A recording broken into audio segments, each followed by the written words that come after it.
how much I was spending on shaving and waxing versus laser, and I just saw those scales like jumped and I was like spending so much more money on these other services when I could have just had this completed for the one. Confidence is showing up for yourself and making sure that you are doing what you want to do for you and not worrying about what anyone else is thinking, because the only person whose opinion should matter to you is yours. I think at some point anybody can agree that the mirror has never been our best friend. And so there's been times where I had these little low points in my life where I look in the mirror and I just couldn't feel confident. But then I shifted my perspective and I thought, what my body can do is more important than what other people perceive it to be. My body's carried me through hiking trips, through travel, to go see family.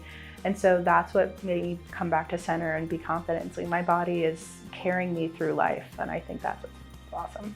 My decision to have laser hair removal tied in from having these urges of, I'm just managing the hair that I have.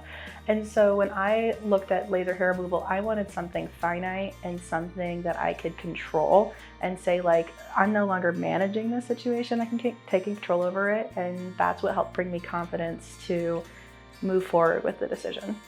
I was a pretty avid shaver and waxer beforehand.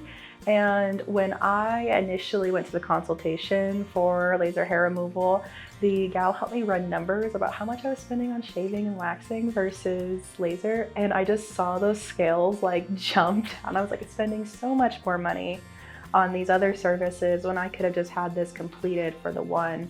And so that was also really helpful.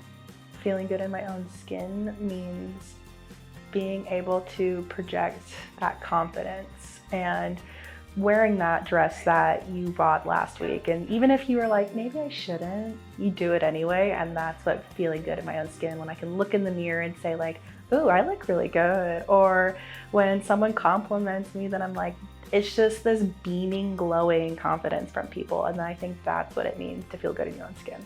So just some like social media ads is how I came across laser hair removal.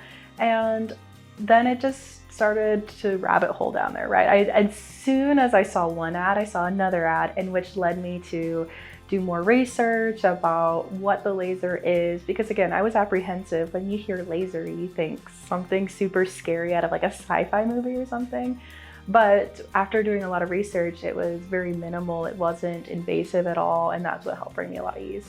I love walking out, and I have this like post routine.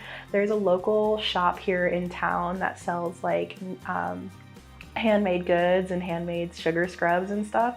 And so every time I get a laser hair session, which is every 5 weeks or so, I always treat myself to go get some new soap or a new sugar scrub, and that's always just really fun. The one thing that used to make me self-conscious that doesn't anymore is probably the hair growth.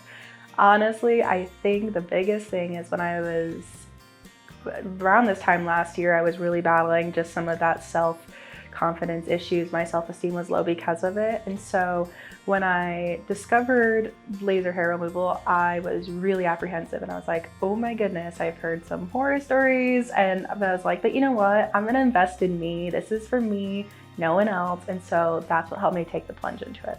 So my advice would be to make sure that you don't dwell on the past and you focus on the future. If you want to become something or say that you're going to do something, that's sort of what you're going to end up doing. I believe in the self-fulfilling prophecy. And so when you say, I want to do this, you will inevitably do that.